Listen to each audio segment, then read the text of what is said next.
Here's the part you guys don't see for me a whole lot is the drawing, which is kind of the hardest part for me. Thank God for this technology because my eyeballs don't work that well, so I can zoom in on parts and kind of to help me see to finish my pet portrait.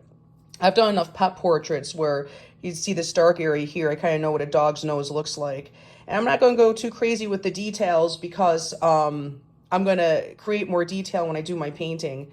I like using a mechanical pencil, and kneaded erasers is the best thing to use on watercolor paper since watercolor paper is so porous, it's so toothy. There's so much tooth to it that this gets into the groove. Get into the groove. So always keep a kneaded eraser around. I lose these all the time, but they're the best and they work the best on watercolor paper to get, see how nice that is? It just makes it, takes it right off. Takes off all your smudgies because, yeah, watercolor paper is expensive, and doing like a hard eraser, like with this guy, can damage your paper and it'll affect your washes once you get to that point.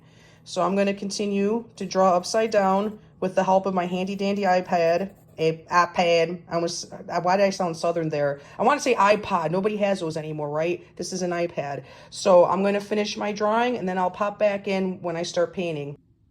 Okay, now that my drawing is mostly all set, I like to go ahead and I like to spray in some lemon yellow, kind of where the light source is going to be. So the light source is mostly up here in this corner, so that's where I'm going to spray it. I use this to get over the fear of a white piece of paper because you know it's intimidating and it's kind of like breaking the ice with my painting. So I'm going to go ahead and do this. This is like my ceremonial yellow misting. So here we go. Whoa, it's a bright, but you know what? It will definitely tone out.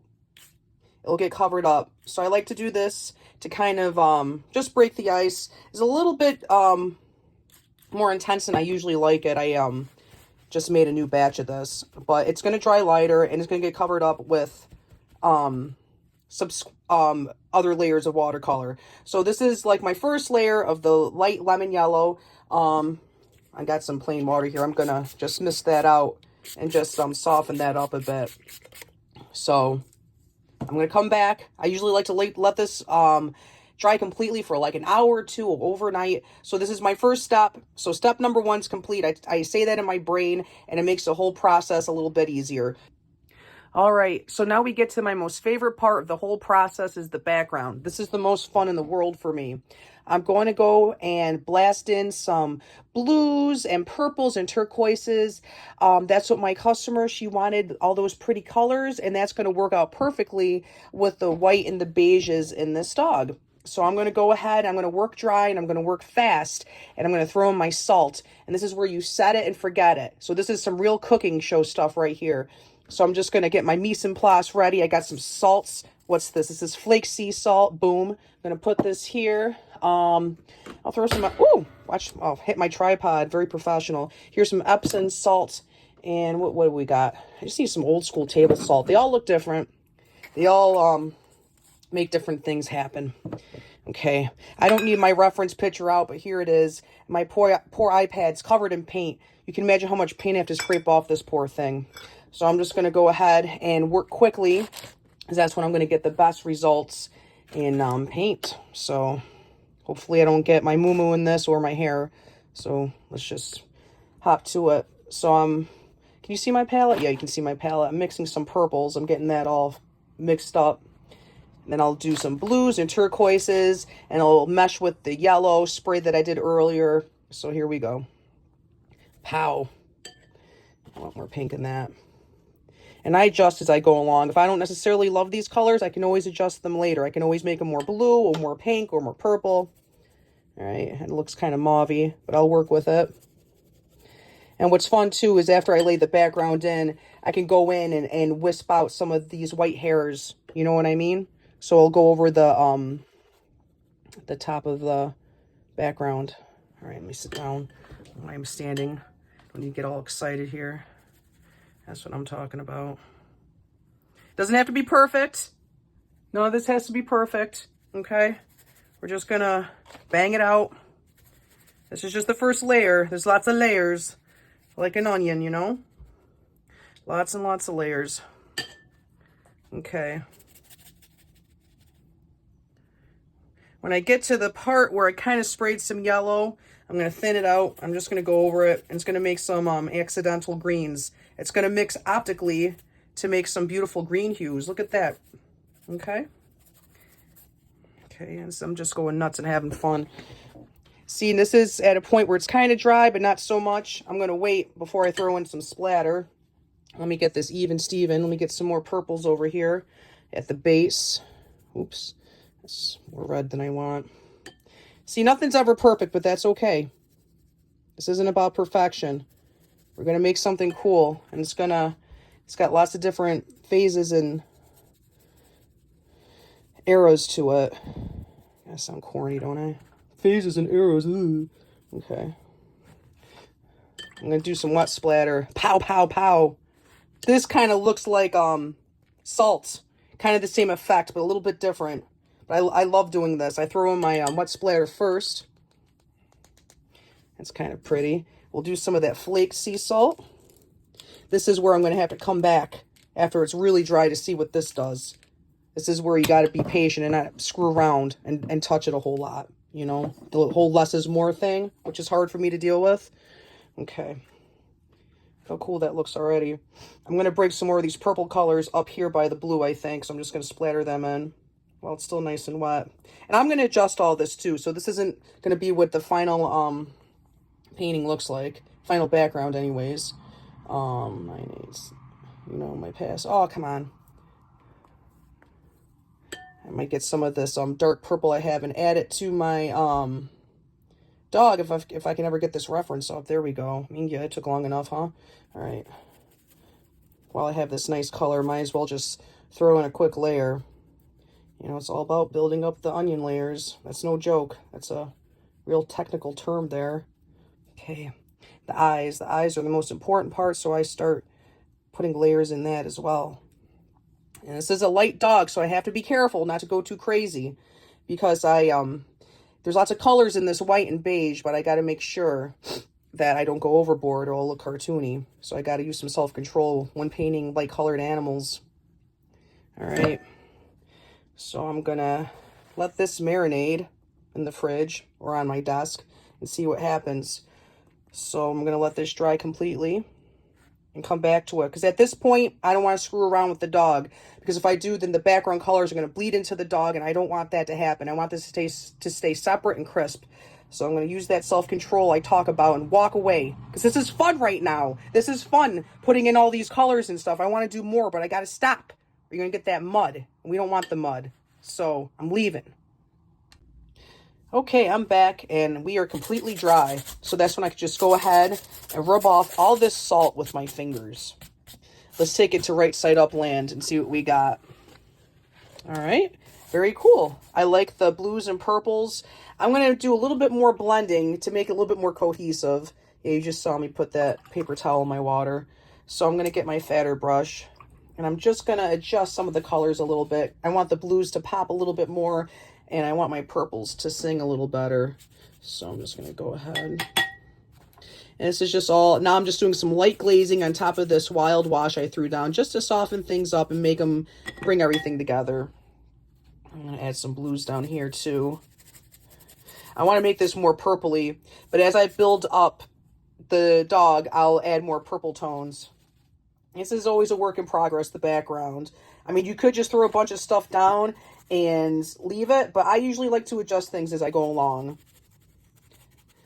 I don't want a ton of that yellow greeny to be left in the final picture. I want more blues and purples to show through. But I'm just going to go ahead and gently kind of adjust some of these background colors, which is always a fun thing to do. By me glazing some light blue over this mauve color, you see how it's changing and becoming more of a bluish purple color? That's the beauty of doing what I do. Watercolors layer like cellophane, colored cellophane on top of each other. Every little slight thing changes what's underneath. So you got to be very mindful of the colors you use at this point. That's why I work from a very limited palette of mostly just the primaries, so I can keep everything cohesive and make my color mixing easier. All right, I'll throw in some splatters up there because that's the spot I made a little bit more blue. And you can see, look at the magic happening. Can you see it? Oh, come on, Gia. Okay. I'll bring it up. But you see, I just did some wet splatter and see how it's transforming. I'll put some purple speckles up there. And if I hate this, I can blend it out, you know? No commitment. I'm just kind of seeing what works. And the more layers I add to the dog, the more I'm going to screw around with the background. Okay, I'm going to narrate this portion of the video. I could have played elevator music, but I figured I'd just explain what I'm doing instead. I am working light to dark. I am defining the nose, I am working on the jowls, and I'm starting to roughen the fur. So in order to build depth on the white fur, I have to go ahead and add other colors, like colors from the background to create that depth, because I know I'm going to add lots of whites on top of it, opaque whites, like whites from gouache and white acrylic that I dilute down with watercolors. So as I'm going through, I am working on the eyes.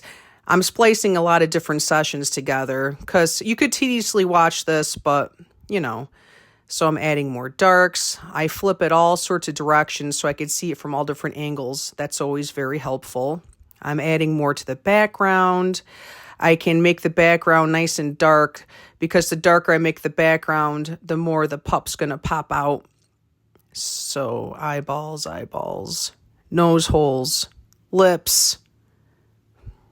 You can see what's happening, right? The more layers that happen, the more lifelike it becomes. So it's just a game of patience and layering and trusting the process. As corny as that sounds, you have to trust the process. And I've done this enough times where I kind of know what to expect and I know how to build up my layers. So I could sing to you at this point because you're watching me, but yeah, nobody wants that. Okay, I'm scratching out highlights there. You see that gray scruffy brush? That's amazing.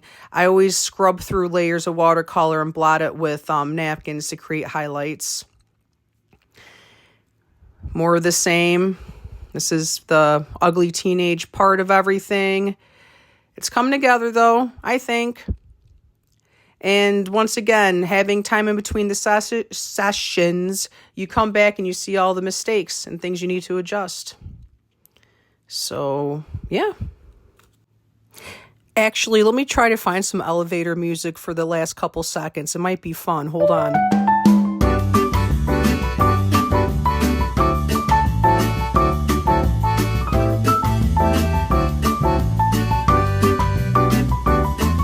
All right, we got to the fun part again after all that time-lapse painting. This is very dry at this point, and a lot of the acrylic I put on, the fur is locked into the background. So I'm going to go ahead and glaze in some more beautiful colors. So I'm going to deepen the background colors with some more turquoise blue. And I'm going to go over the pup again and deepen some of those tones, make it pop. The nose, I'll get there. I said the nose and then I did nothing with the nose. Hold on. But this is the fine-tuning part. And this is the time when I may come and tickle the painting for 5 minutes and walk away for an hour and come back and see a little bit more. This is when the painting's about 90% done. But I like to come through and adjust the colors as needed. So this is kind of like you're decorating a cake at this point.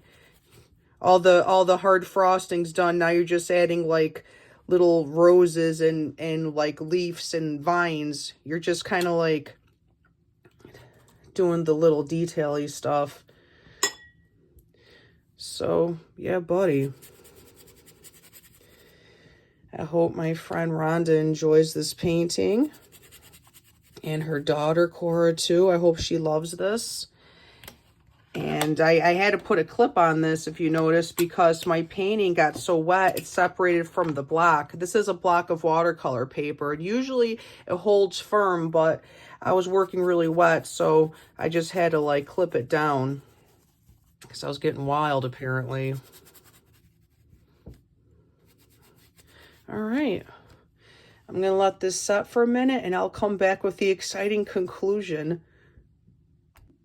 It's me again. I spent a lot of time tickling out the fur, lots of roughage, lots of fine details with the fur and highlighting. So I think I'm pretty much done.